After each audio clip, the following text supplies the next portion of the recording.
Vamos a... Está todo bien. Perfecto. Vamos a continuar con los dos últimos grupos. Esto ustedes van a ver que es bastante más rápido. Debido a que son grupos menos conspicuos y más difíciles de analizar. Por lo general, la mayoría de las asignaturas y cátedras se concentran en los grupos que tienen que ver, que son más macroscópicos y sobre todo para realizar las tareas prácticas, ¿no?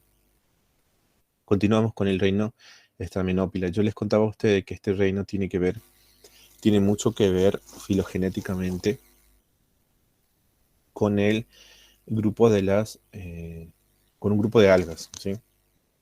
Este grupo, el reino Straminópila, y los tres filum del reino Staminopila, que son Oomycota, Iphokitiomycota y Labyrintulomycota, están cercanamente emparentados a lo que ustedes vieron la semana pasada en esa clasificación de Cavalier-Smith, bastante más antigua que esta que estamos viendo de Alexopoulos. Están íntimamente relacionados a lo que se denomina opistoconta. Perdón, a heterocontofita, perdón. ¿Sí? Ahora vamos a ver por qué.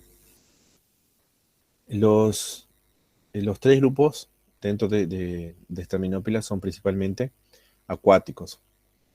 Tenemos el filum Oomycota, que son comúnmente llamados como mohos acuáticos. Son acuáticos y algunos pocos grupos son terrestres, pero viven como parásitos o dependen de los tejidos vivos de los hospedantes. El de organización el nivel puede ser unicelular o micelial, ¿sí? Y el micelio puede estar compuesto principalmente por hifas cenocíticas. La pared celular es de celulosa, cuestión que coincide con alguna de las algas dentro de Heterocontofita. ¿Está? Y tiene otro tipo de glucano diferente a los presentes en los hongos superiores, en los hongos de fungi, ¿no? Tiene como estructura particular la ogamia, ¿no? La forma de reproducción sexual es la ogamia, por bien por fusión que básicamente y se va a reproducir que está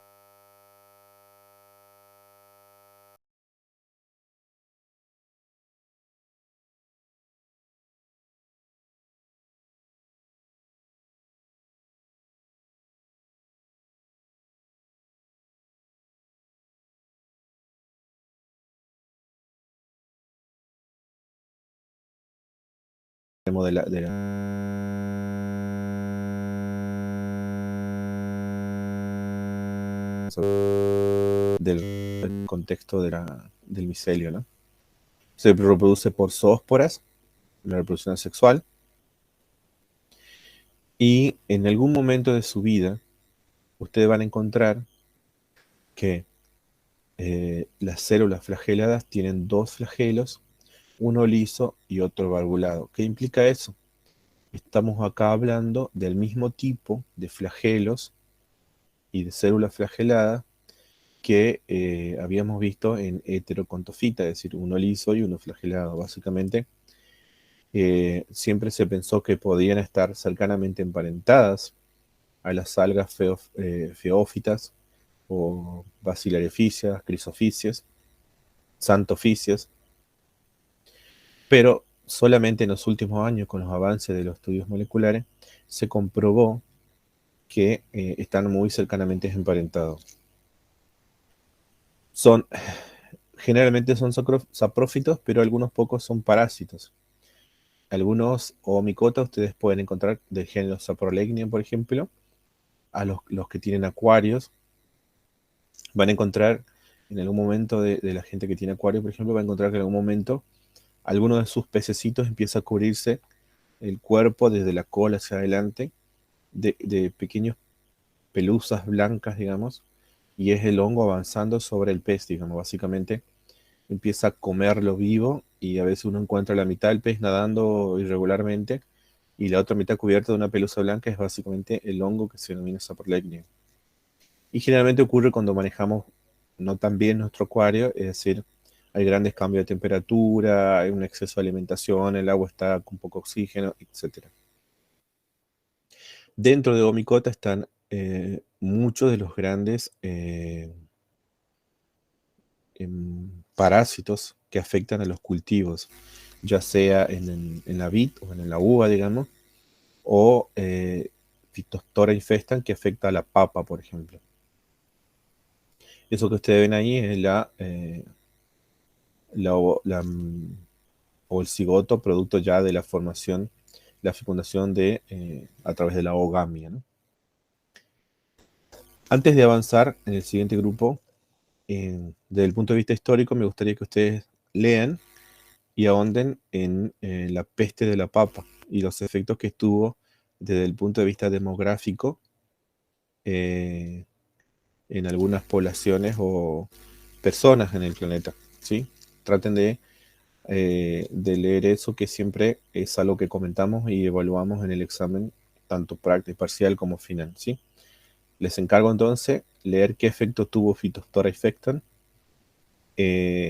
como peste de la papa o moho de la papa, y qué efecto causó en las personas, sobre todo del hemisferio norte, ¿no? Seguimos. El otro grupo son principalmente son acuáticos unicelulares. Acá aparece la celulosa o la quitina, dependiendo del grupo que se estudie, ¿sí? Es un grupo muy, muy poco conocido. De hecho, no se conoce la reproducción sexual y solamente se sabe de la reproducción asexual a través de zoosporas flageladas, que en este caso tiene un solo flagelo barbulado y el otro está muy reducido. Son saprófitos y parásitos. Y finalmente la Laberintulomicota. Eh, Aquí son también acuáticos, pero a diferencia del anterior, acá tenemos la formación de un pseudoplasmodio, es decir, son agrupamientos de plasmodios, ¿sí? En estructuras que no son visibles a simple vista, pero eh, se denomina plasmodio reticular y es pseudoplasmodio porque no hay una completa fusión de las amebas entre sí, entonces no forma un plasmodio, típicamente, ¿no? La reproducción sexual también se desconoce, son grupos escasamente conocidos y forman mixamebas o mixoflagelados. Es un tipo de gametas que ustedes van a ver más adelante en el siguiente grupo. Básicamente se denomina así a las, a las formas de reproducción, en este caso es asexual, más adelante van a ver que esos mismos nombres se utilizan para reproducción sexual. Básicamente amebas cuando el ambiente es húmedo, que permite el movimiento en ambientes húmedos, y flagelados cuando son ambientes,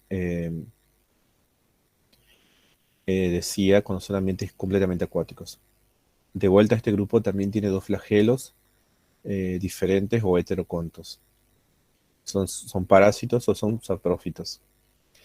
La idea de estos tres grupos que estamos viendo es que ustedes pueden percibir que son grupos acuáticos relativamente simples, escasamente conocidos, salvo o micota que causa grandes problemas en los cultivos y que tienen como pariente cercano a algún grupo fotosintético, ¿está? Y que coinciden en el mismo tipo celular en algún momento de sus vidas. El mismo tipo de flagelos, perdón, y de locomoción en el momento de su vida. Es decir, uno liso y uno barbulado. Finalmente, llegamos al último grupo. Este grupo es un grupo polifilético. Los cuatro taxones aquí que ustedes pueden ver, los cuatro filum, no están cercanamente emparentados entre sí. Simplemente, y perdón por la palabra, pero históricamente Protista ha sido considerado como en mi parecer, de mi punto de vista, como una bolsa de gato, ¿no? Allí muchas cosas relacionándose, pero que no tienen ningún parentesco. Eh, tenemos el primer filum dentro de protista, tenemos a Plasmodio foromicota, ¿sí? Son también acuáticos, algunos son terrestres. Acá el nivel de organización es plasmodial. Aquí tenemos verdaderos plasmodios, ¿está? Y la quitina aparece únicamente en las esporas, tanto en las paredes de las células como en las esporas, quiero decir, perdón. Como son formas de vida endoparásitas, toda su vida se produce en el interior de los tejidos del hospedador. Acá tenemos el epíteto de Plasmodiófora brassicae. El epíteto es brassicae, básicamente es el nombre genérico del repollo, ¿sí? O de Brassica oleracea, y ahí tenemos el repollo, los diferentes coles, eh, entre otras plantas de importancia económica, ¿no?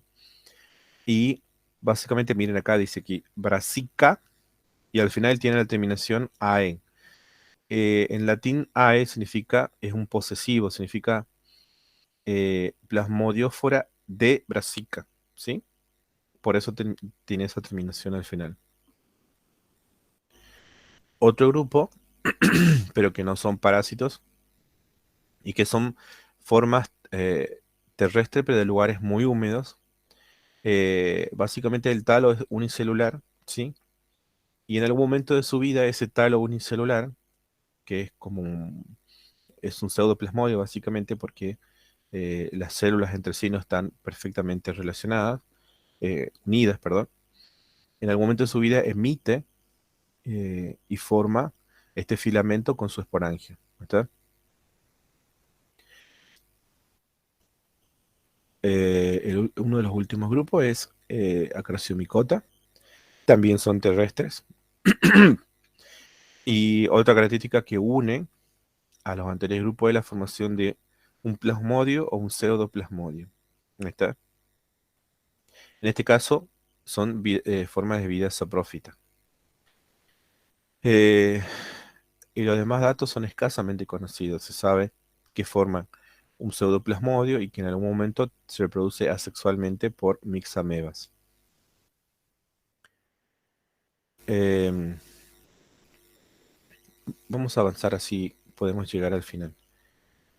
Eh, el último grupo, y es el que siempre utilizamos para estudiar dentro de nuestra asignatura, eh, ¿y por qué dirían ustedes? Es porque las estructuras o los cuerpos fructíferos o las estructuras reproductivas permanecen en el sustrato después de que incluso que eh, el organismo muere, ¿está? Y por lo tanto es fácil encontrarlas en los ambientes donde uno va a colectar a campo. Como dice allí, el hábitat es terrestre, aunque también viene en ambientes húmedos. Es terrestre, pero exclusivamente de ambientes húmedos a muy húmedos. El nivel de organización es plasmodial, es típicamente plasmodial. Es el ejemplo dentro de eh, como más común que forman los plasmodios y es básicamente el más conocido, el que ha trascendido y aparece en algunos diarios y periódicos a veces, porque hablan de una ameba gigante que puede caminar y puede moverse eh, y puede ser vista a simple vista. La pared celular es desconocida, en muchos casos es de celulosa, ¿está?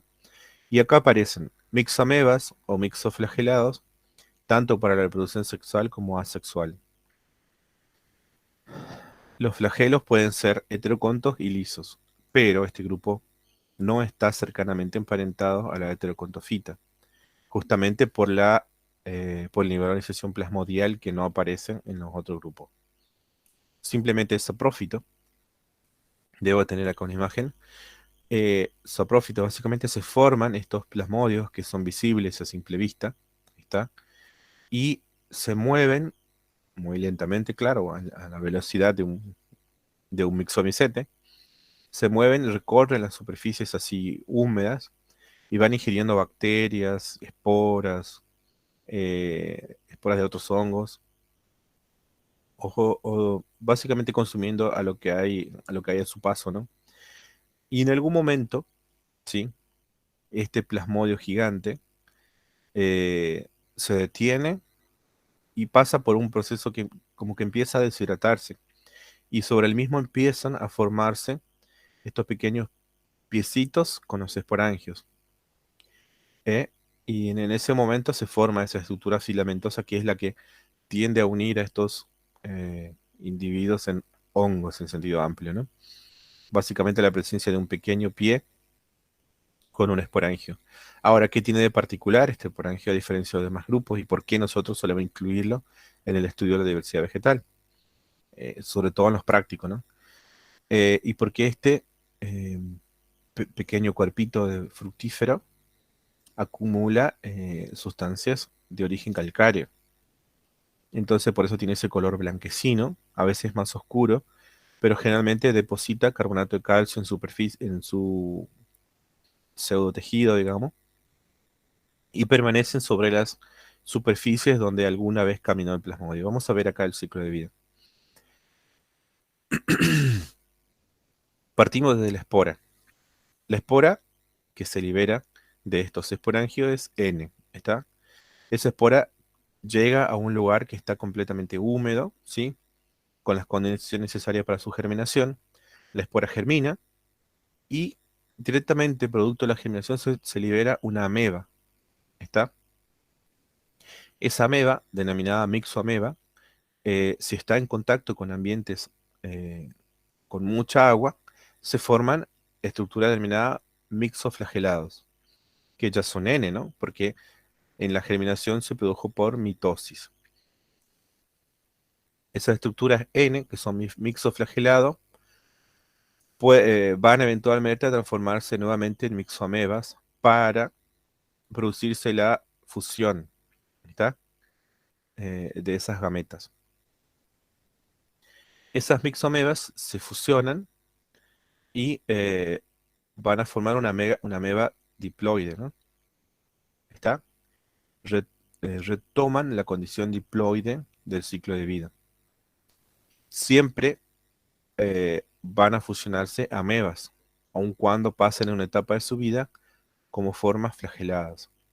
Entonces se forman estas mixoamebas, se fusionan dos mixoamebas haploides, forman una mixoameba diploide y en un punto dado se produce una unión, una fusión de las mixoamebas diploides, formando lo que ustedes ven acá en estructura, es un plasmodio, que puede ser de 10, 20, 30 centímetros visible a simple vista y generalmente de colores muy vistosos. Y ahí, bueno, retoma nuevamente el ciclo donde yo les conté a ustedes que esta mixoameba o esta fusión de mixoameba que es el plasmodio es la forma de vida vegetativa. ¿Sí? Es como el micelio asimilador dicariótico de los Bacillomycetes, por ejemplo. Y está, en algún punto, vuelve nuevamente a formar los esporangios. Ahora bien, em, lo que ustedes vieron recién, ese piecito con ese esporangio redondeado no es necesariamente la forma más común dentro de los mixomicetes.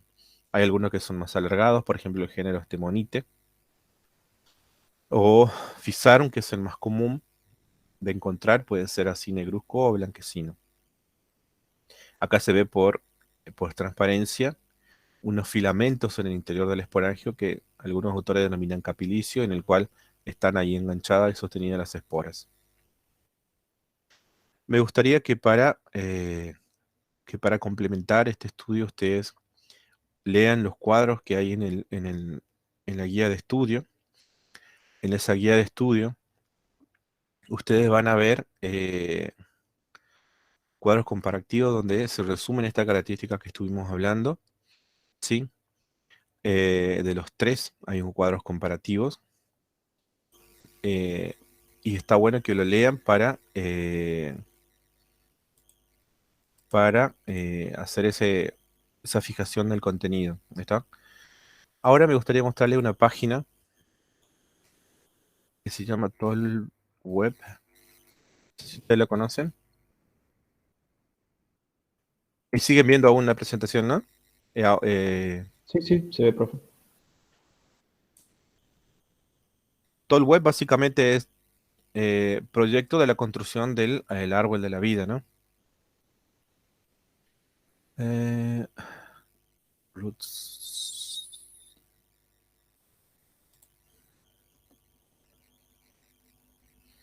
Básicamente, Toll Web, la idea de Toll Web es presentar toda la información que hay disponible. No solo describen morfología, reproducción, entre otros caracteres, está en inglés la página, pero también el principal objetivo es básicamente ver las relaciones entre los organismos, grado de parentesco acá. Si partimos de lo que vimos, ¿se logran ver ahí qué dice o no? Dice eubacteria, eucariotas y arquea. Básicamente los tres grandes dominios que vimos hasta ahora. Entonces seguimos por eucariota.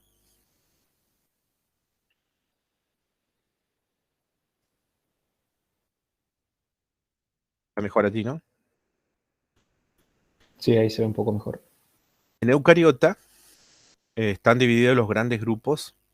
Acá está básicamente todos los organismos eucariota y ahí sus relaciones de parentesco, ¿no?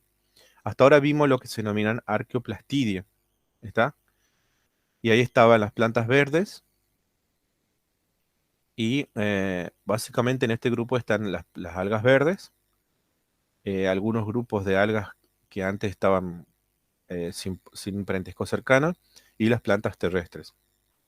Y ese es grupo hermanos de las rodófitas, que son las algas rojas, ¿está? Y comparten, junto con Glaucófita, que de este no hay demasiada información, comparten con Glaucófita la presencia de cloroplastos con doble membrana. Y generalmente tienen clorofila A más la B o la D, ¿está? Ahora bien, tenemos después un grupo denominado opistocontos.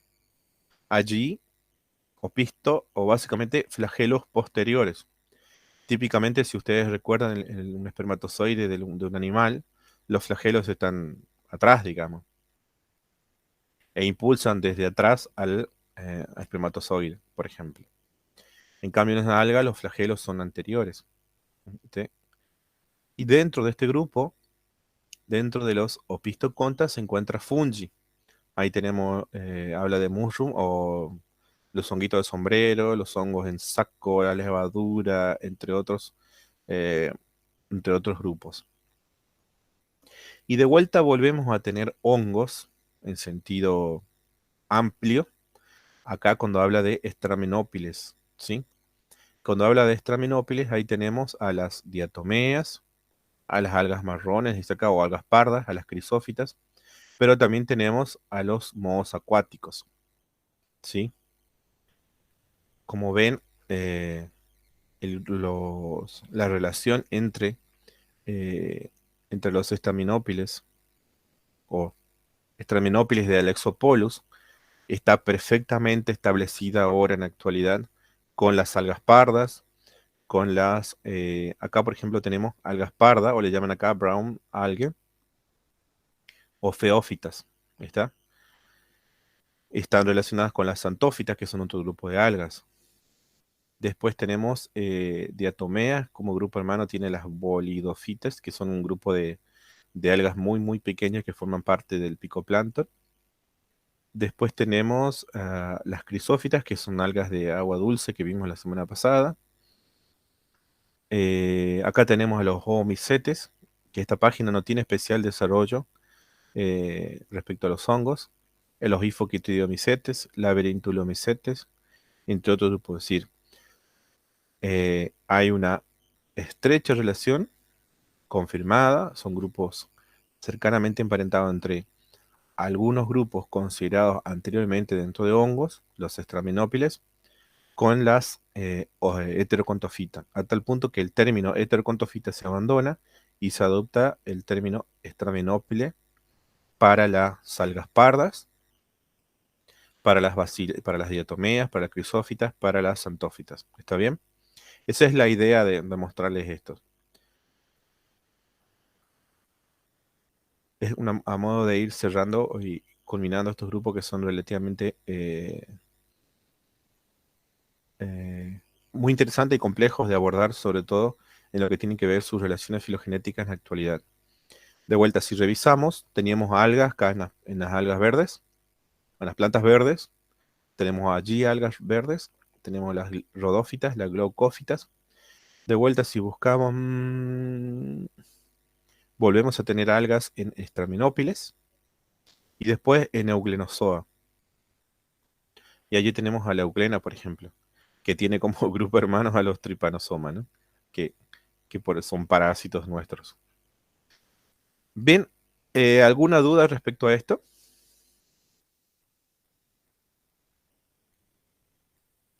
Creo Chicos. que no, profe. Me imagino que más adelante van a empezar a surgir más dudas conforme nos acerquemos al segundo parcial. Claro, ustedes piensen que yo estoy tratando de darles con la información, la gran cantidad de información que hay en nuestras guías, que tiene que ver, y están realizadas en base a literatura un poco más vieja, si se quiere. ¿Por qué? Porque las literaturas más nuevas, más recientes, no vuelven a describir lo que ya está descrito. Por ejemplo, la Exopolo hizo una gran tarea y otros autores de descripción de ciclos de vida, de morfología, de terminología. Básicamente fungi o el reino fungi y sus relacionados morfológicamente, no filogenéticamente, tienen una terminología muy propia, es decir, la micología es un reino aparte, es, entre comillas, un reino aparte de disciplinas, ¿no? Eh, lo mismo la ficología, pero hay un punto en que la ficología y la micología ahora se mezclaron, ¿no? Y un grupo de algas están muy relacionadas con un grupo de antes considerados hongos. Con lo que quiero decir es que estos son reinos, grupos taxonómicamente muy complejos, cuyo estudio de parentesco entre sí están en pleno movimiento en la actualidad. La mayoría son meras hipótesis de relación que aún no están perfectamente confirmadas. Y entonces, a medida que avancemos, vamos a ir retomando algunas características, ¿sí? Vamos a repasar nuevamente para el segundo parcial, como dijiste, y ahora nos desviamos un poquito, si se quiere, de la línea verde, ¿no? Porque veníamos en las algas, pasamos por los diferentes grupos como los Terminópiles o Heterocontofita. Después vimos las líneas rojas, las líneas verdes, perdón, junto con las rodófitas y la glaucófita. Salimos un poco de ahí, nos fuimos a los Straminópiles, a Fungi, y ahora en la siguiente clase volvemos de nuevo al Green Plan o línea verde, y que ahí están, de nuevo, en ese lugar ocurrió uno de los grandes eventos de la naturaleza, que es el pasaje del ambiente acuático al ambiente terrestre. Por eso, nuevamente, vamos a ir de vuelta, vamos a consultar esta información, vamos a charlar, y me gustaría que, si realmente no tienen dudas, bueno, me parece perfecto y me encanta eso, pero si tienen dudas, no, valga la redundancia, no duden en preguntarme, porque creo que hasta ahora demostré que yo no soy una persona que vaya a decirle, ay, ¿qué me estás preguntando, viste? Yo mismo considero que no hace mucho fui alumno, o sea, bueno, 20 años, pero que sí que todavía siento a flor de piel lo que es estar delante del docente y guardarme la pregunta porque puede parecer un poco ingenuo y a veces un poco tonta, como yo me sentía. Pero está bueno hacer la pregunta, aunque suene como suene, somos somos pocas personas, es el momento de hacer las preguntas. Ahora, yo ahora le corto porque esto tiene ecología, pero hoy a partir de las 14 horas, 14:30 les dije ayer,